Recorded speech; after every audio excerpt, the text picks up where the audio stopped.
अस्सलाम वालेकुम नाज़रीन, तारुफ़ कुरान सीरीज़ में आज हम इंशाअल्लाह सूरह कहफ का तारुफ़ और खुलासा पेश करेंगे। नाम, इस सूरा का नाम पहले रकू की 9वें आयत से माखूज़ है।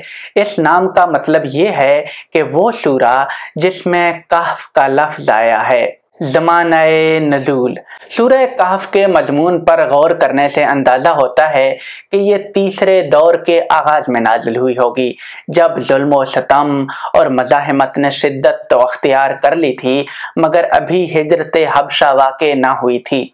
उस वक्त जो मुसलमान सताए जा रहे थे उनको असहाबे कहफ का किस्सा सुनाया गया ताकि उनकी हिम्मत बंधे और उन्हें मालूम हो कि अहले ईमान अपना ईमान बचाने के लिए इससे पहले क्या कुछ कर चुके हैं। सूरा का अमूद और साबिक सूरा से ताल्लुक। साबिक सूरा की तरह ये सूरा भी हज़रत सल्लल्लाहु अलैहि वसल्लम की मक्की ज़िंदगी के उस दौर में नाजिल हुई है जब हक को बातिल की कशमकश अपने आखिरी मरहले में दाखिल हो चुकी है। कुरैश अपने तमाम हरबों के साथ कुरान की दावत को मिटा देने पर तुल गए थे और यहूदो नसारा ने भी दर पर्दा कुरैश की पीठ ठोंकनी शुरू कर दी थी कि उन्हीं के हाथों ये दावत अपने मरकज ही में ख़त्म हो जाए। इससे नबरदाजमा होने के लिए खुद उन्हें मैदान में ना उतरना पड़े। इन हालात के तकाजे से इस सूरा में चंद बातें खास तौर पर नुमायां हुई हैं। 1. कुरैश को इंज़ारो तंबीह कि वो अपनी दुनियावी कामयाबियों के गर्रे में एक बदीही हकीकत को झुटलाने की कोशिश ना करें। अब अज़ाब इलाही उनके सरों पर मंडला रहा है। अगर वो अपनी रऊनत से बाज ना आए तो वो वक्त दूर नहीं है जब वो इस अज़ाब की जद में आ जाएंगे। 2.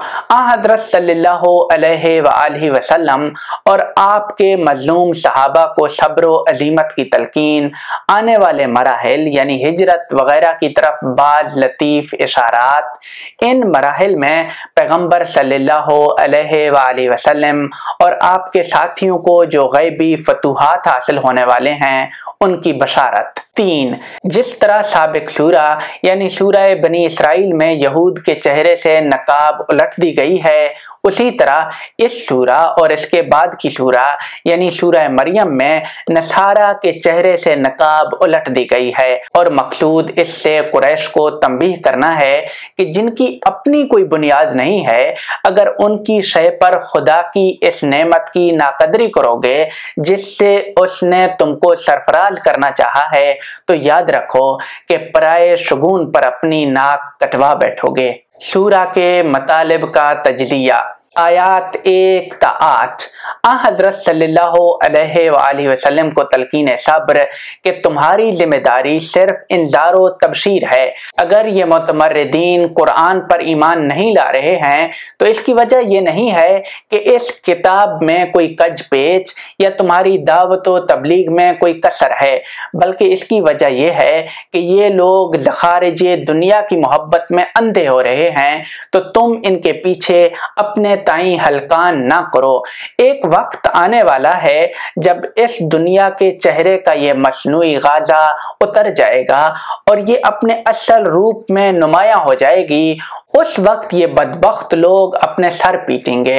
आयात 9 ता 26 असहाबे कहफ से मुतल्लिक मुखालिफीन के उठाए हुए एक सवाल का जवाब, जिससे उनकी असल जिंदगी लताइले तफसीलात से बिल्कुल पाक होकर इस तरह सामने आ गई कि उसके आईना में पैगंबर सल्लल्लाहु अलैहि वसल्लम और आपके जानिसार साथियों को गोया दिखाया गया है कि तुम इस वक्त दावत हक की राह में जिस मरहला से गुजर रहे हो, ये मरहला असहाबे कहफ को भी पेश आ चुका है। अगर तुम भी उन्हीं की तरह तमाम खतरात के अल्लाह जादे हक पर उस्तवार रहे तो अल्लाह तुम्हारे लिए भी उसी तरह मुश्किलात को आसान करेगा जिस तरह उनके लिए आसान की, और उसी तरह तुम्हारे लिए भी पर्दाए गैब से असबाब व वसाइल मुहैया करेगा जिस तरह उनके लिए मुहैया फरमाए। अल्लाह अपनी राह में साबित कदम रहने वालों को ज़ाये नहीं करता। आयात 27 ता 31 नबी सल्लल्लाहु अलैहि वसल्लम को दौलत दुनिया के मतवालों से बेनियाज होकर अपने उन गरीब नादार साथियों की तरफ मुतवज्जा होने की हिदायत, जो अगरचे दौलत दुनिया से महरूम थे लेकिन ईमान की दौलत से मालामाल और शब रोज अल्लाह की याद और उसके दीन की दावत में सरगर्म थे। इसी झैल में आपको मुनकिरों की हालत पर गम खाने से रोक दिया गया है कि ये लोग अगर ईमान नहीं ला रहे हैं तो इनको इनके हाल पर छोड़ो, ये सुन्नत इलाही की जद में आए हुए हैं और सुन्नत इलाही को कोई बदल नहीं सकता। आयात 33 ta 49 एक तमसील जिसमें यह दिखाया गया है कि जो लोग इसी दुनिया की कामयाबियों को असल कामयाबी समझे बैठे हैं उन पर खुदा और आखिरत की यकीन दहानी बड़ी शाख गुजरती है। वो अपनी इन्हीं कामयाबियों को अपने बरहक होने की दलील तस्वर करते हैं। इस वजह से अगर कोई अल्लाह का बंदा उनको खुदा और आखिरत से डराता है तो वो ये जवाब देते हैं कि बताओ तुम्हारा हाल अच्छा है या हमारा। अगर हमारा हाल अच्छा है और बिलबिदाहत अच्छा है तो हम ये क्यों ना बावर करें कि हमारी ही जिंदगी और हमारा ही अकीदा और हमारे ही आमाल सही हैं। इस जहन के लिए लोग ये बावर करने के लिए तैयार नहीं होते कि जो जाहो इकबाल इनको आज हासिल है इस पर कभी जवाल भी आ सकता है। वो कयामत को एक बहुत बईदज इम्कान चीज समझते हैं और अगर एक मफरूजा के दर्जे में उसको मानते भी हैं तो अपनी जिंदगी की मौजूदा कामरानियों को दलील बनाकर ये गुमान कर लेते हैं कि अगर हमें खुदा के पास जाना ही पड़ा, जैसा कि ये सरफिरे मुसलमान डराते रहते हैं, तो वहां भी हमें इससे बेहतर मर्तबा व मुकाम हासिल होगा। इस तमसील को पेश करने से मकसूद हजरत सल्लल्लाहु अलैहि वसल्लम पर यह वाज़ेह करना है कि आज बऐन ही इसी तरह के मगरूरों से तुम्हें साबका है। ये लोग तुम्हारी बात सुनने वाले नहीं हैं। इनकी आंखें उस वक्त खुलेंगी जब बर के खिरमन सोच इनके सारे खिरमन को खाकिस्तर करके रख देगी। सो तुम इस दुनिया और इसकी इस जिंदगी की जिस पर ये रीछे हुए हैं हकीकत एक तमसील से समझा दो कि ये दुनिया, इसकी सारी रौनकें और बहारें चंद रोजा हैं। इनमें से कोई चीज भी साथ जाने वाली नहीं है, साथ सिर्फ नेक आमाल जाएंगे। तो जिनको जमा करना हो ये सरमाया जमा करने की फिक्र करें। आयात 50 ta 59 आदम और इब्लीस की सरगुज़श्त की याद दहानी, जिससे मकसूद कुरैश के मगरूरों को उनकी बदबख्ती पर मुतनब्बे करना है कि उन्होंने अपनी शामते आमाल से इब्लीस और उसकी ज़ुर्रियात को अपना दोस्त और कारसाज बना रखा है। हालांकि औलाद आदम के साथ उनकी दुश्मनी कोई ढकी छुपी चीज नहीं है। इसी ज़िमन में उनकी इस बदबख्ती पर भी मलामत की गई है कि अल्लाह ने तो इन पर अजीम फजल फरमाया कि इनकी हिदायत के लिए एक ऐसी किताब उतारी जो हर हकीकत को गू न गू पहलुओं से वाज़ेह कर देने वाली है। लेकिन ये इसको कबूल करने की बजाय इस बात पर अड़े हुए हैं कि इनको वो अज़ाब दिखा दिया जाए जिससे कुरान इनको डरा रहा है। लेकिन अल्लाह ताला गफूर व रहीम है, वो रहमत में सबकत करता है, अजाब में जल्दी नहीं करता। लेकिन ये शामत के मारे लोग अजाब के लिए जल्दी मचाए हुए हैं। आयात 60 ta 82 हजरत मूसा अलैहिस्सलाम के एक तरबीती सफर की सरगुज़श्त। ये सफर अल्लाह की हिदायत के तहत उन्होंने इसलिए किया कि एक बंदे खास के जरिए से वो इस कायनात के उस रमज से अच्छी तरह आगाह हो जाएं कि इस दुनिया में जो कुछ होता है वो सब इरादा इलाही के तहत होता है और इरादा इलाही सर तसर हिकमत व बरकत पर मबनी है। इस दुनिया में बज़ाहिर सरकशों और नाफरमानों को ढील मिलती है और अहले हक मुख्तलिफ किस्म की आजमाइशों और तकलीफों में मुब्तला किए जाते हैं।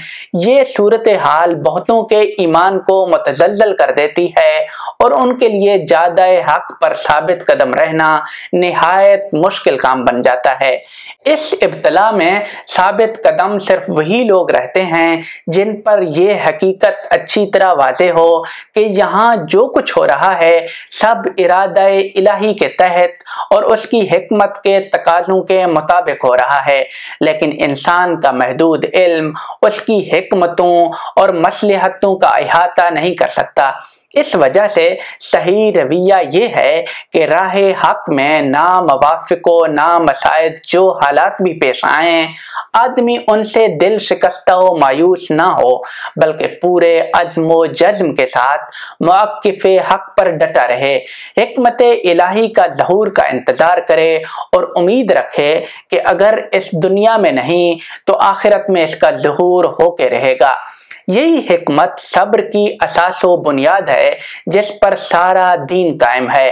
اس وجہ سے اللہ تعالیٰ نے جب حضرت موسیٰ علیہ السلام کو ایک عظیم مہم کے لیے انتخاب فرمایا تو اس صبر کی تربیت کے لیے ان کو اپنے ایک خاص بندے کے پاس بھیجا کہ یہ چیز صرف جاننے کی نہیں بلکہ عملی تربیت کی بھی محتاج تھی۔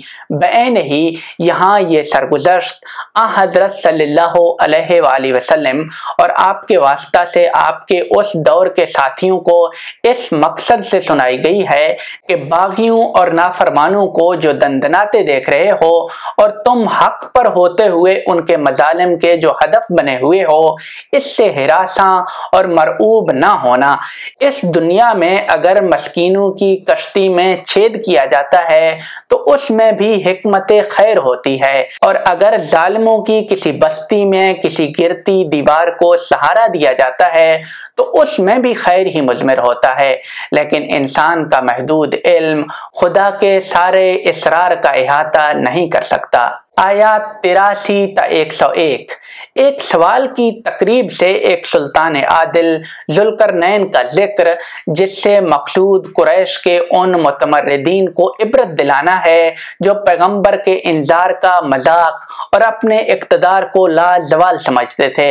ان کے سامنے خود انہی کے سوال پر یہ واضح فرمایا کہ ایک بندہ مومن ذوالقرنین تھے جن کا حال یہ تھا کہ تمام مشرق و مغرب کو فتح کر لینے کے بعد بھی وہ ہر کامیابی کو اللہ کا انعام اور اس کا فضل سمجھتے اور ہر قدم اس کی مرضی کے مطابق اٹھاتے تھے، اور ایک تم ہو کہ ذرا سا اقتدار جو مل گیا ہے تو اس کے نشہ میں خدا اور آخرت سب کا مذاق اڑانے لگے ہوئے ہو۔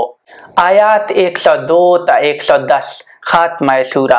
خاتمہ سورہ میں اسی تحدید و انذار کے مضمون کا پھر اعادہ ہے جس سے سورہ کا آغاز ہوا ہے، گویا آخر میں ایک نئے اسلوب سے اسی حقیقت کی پھر یاد دہانی فرما دی جو سورہ کا مرکزی خیال ہے، ساتھ ہی ان لوگوں کا جواب بھی دیا ہے جو قرآن کی پر حکمت باتوں کا مذاق اڑاتے اور کسی حصی معجزہ کا مطالبہ کر رہے تھے۔ فرمایا اگر دیکھنے والی آنکھیں ہیں تو آفاق و انفس میں خدا کی اتنی نشانیاں ہیں کہ اگر سمندر روشنائی بن جائیں جب بھی ان کو قلم بند نہیں کیا جا سکتا۔ آخر میں پیغمبر صلی اللہ علیہ وآلہ وسلم کی زبان سے اعلان کرا دیا کہ معجزے اور نشانیاں دکھانا خدا کا کام ہے، میں تو تمہاری ہی طرح خدا کا ایک بندہ ہوں، تمہیں وہی سناتا ہوں جس کی مجھے وحی کی جاتی ہے۔ ناظرین، اس سورہ کے ضمن میں آپ تک یہی باتیں پہنچانی تھی۔ اس سے پچھلی صورتوں کا خلاصہ دیکھنے کے لیے اس پلے لسٹ پر کلک کریں۔ پلیز کامنٹ کر کے اپنی رائے سے آگاہ کیجیے گا۔ آپ کا بہت بہت شکریہ۔